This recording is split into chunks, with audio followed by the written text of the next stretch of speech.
안녕하세요. 오늘 여러분이 보내주신 자료, 챗 ETF, 생성형 AI 투자 심층 분석, 요거 한번 같이 살펴보겠습니다.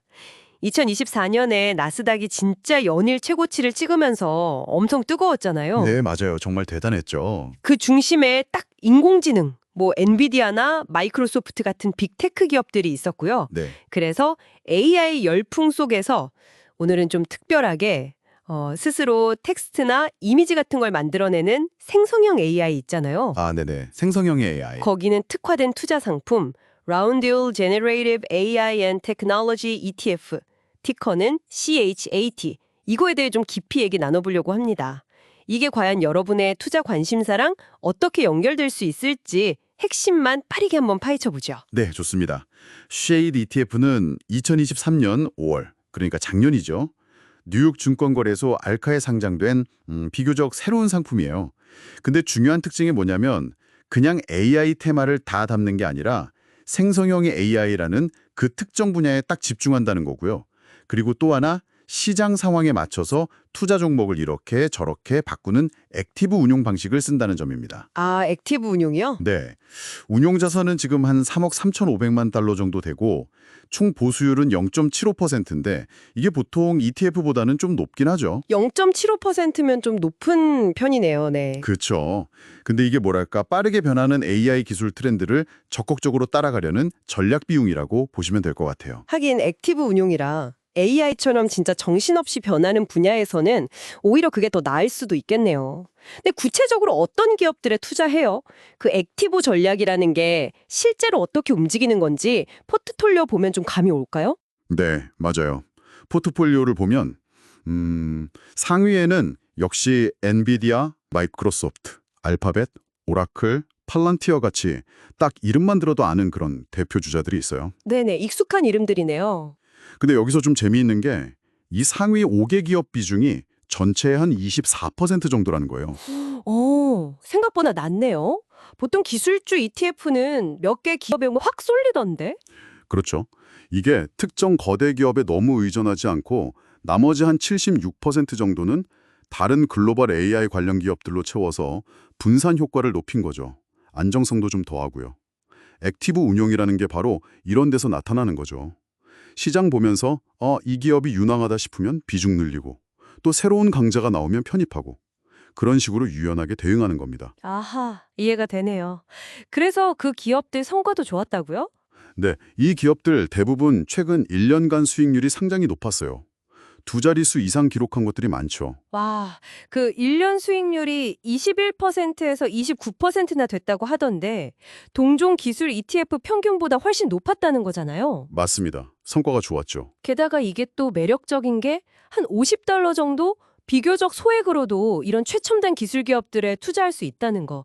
이게 진짜 큰 장점 같아요. 문턱이 낮으니까요. 정확합니다. 그 접근성이 정말 중요한 포인트죠. 다른 AI 관련 ETF들이랑 비교해보면 CHAT의 특징이 더 잘 보이는데요.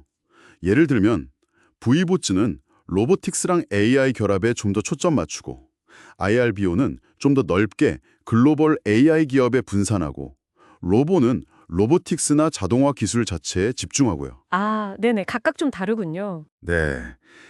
근데 CHLT ETF는 딱 생성형 AI라는 그 구체적인 테마에 집중하면서 액티브 운용으로 차별화를 꾀하는 전략인 거죠. 성과 면에서도 뭐 최근까지 보면 다른 경쟁 ETF들하고 비교했을 때 조커마 비슷한 수준을 보여줬고요. 네, 특징이랑 성과 잘 알겠습니다.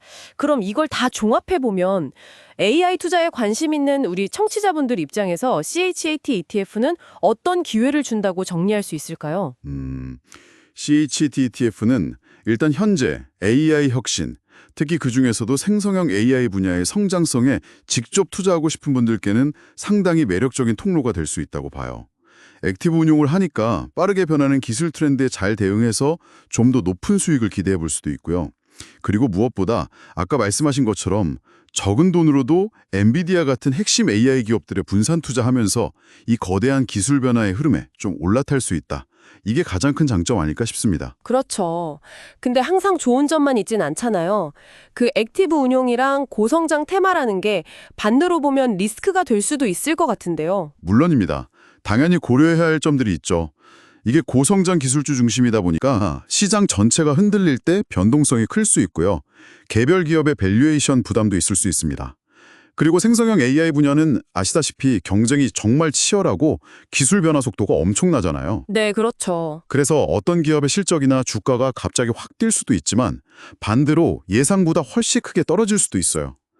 뭐랄까 유망한 바이오 스타트업 투자하는 거랑 좀 비슷하다고 할까요? 아, 네. 비유가 와닿네요. 네, 큰 성공 가능성도 있지만 기술 개발이 좀 늦어지거나 경쟁에서 밀리면 손실 위험도 감수해야 하는 거죠. 그래서 단기적으로 보기보다는 좀 중장기적인 성장 가능성을 보고 신중하게 접근하는 게 좋습니다.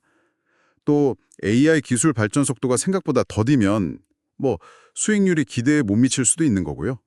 말씀하신 변동성 말고도 그 생성형 AI 기술 자체가 아직 초기 단계라서 누가 진짜 최종 승자가 될지 모른다는 불확실성도 크잖아요. 맞습니다. 아주 중요한 지적이에요. 그런 상황에서 특정 기업에 좀 집중할 수 있는 액티브 펀드, 아까 말한 그 높은 보수율까지 생각하면 오히려 위험을 더 키우는 건 아닐까 하는 생각도 드는데요. 네, 충분히 그렇게 생각할 수 있습니다. 액티브 운용이 항상 시장 수익률을 이기는 건 아니니까요. 운용하는 사람의 판단이 틀리면 오히려 성과가 더 안 좋을 수도 있고 또 높은 보수는 그 자체로 그냥 수익률을 깎아먹는 요인이 되기도 하고요. 그래서 이런 테마형 액티브 ETF에 투자할 때는 그 운용사가 어떤 전략을 쓰는지, 과거 성과는 어땠는지, 그리고 무엇보다 자신의 투자 성향이나 위험 감수 능력 같은 걸 충분히 따져봐야 합니다. 네, 오늘 챗 ETF에 대해 정말 깊이 파고들어 봤습니다. 생성형 AI라는 이 혁신의 최전선에 비교적 적은 금액으로 참여할 수 있는 흥미로운 방법인 건 분명해 보이네요. 하지만 동시에 액티브 운용의 장단점, 그리고 그 안에 숨어있는 여러 위험 요인들을 충분히 알고 접근해야 한다는 점 꼭 기억해야 하겠습니다. 자, 그럼 여기서 마지막으로 한 가지 질문을 던져보면서 마무리할까 합니다. AI 기술처럼 정말 눈부시게 빠른 속도로 변하는 분야에 투자할 때 말이죠. 오늘의 유망 기술이 내일의 표준, 또 언젠가는 과거의 기술이 될 수도 있잖아요. 그렇죠. 변화가 정말 빠르죠. 이런 엄청난 변화의 속도에 흔들리지 않고 꾸준히 함께 갈 수 있는 투자 원칙은 과연 무엇일까요? 이 질문에 대한 답을 한번 스스로 찾아보시는 것도 의미 있는 시간이 될 것 같습니다.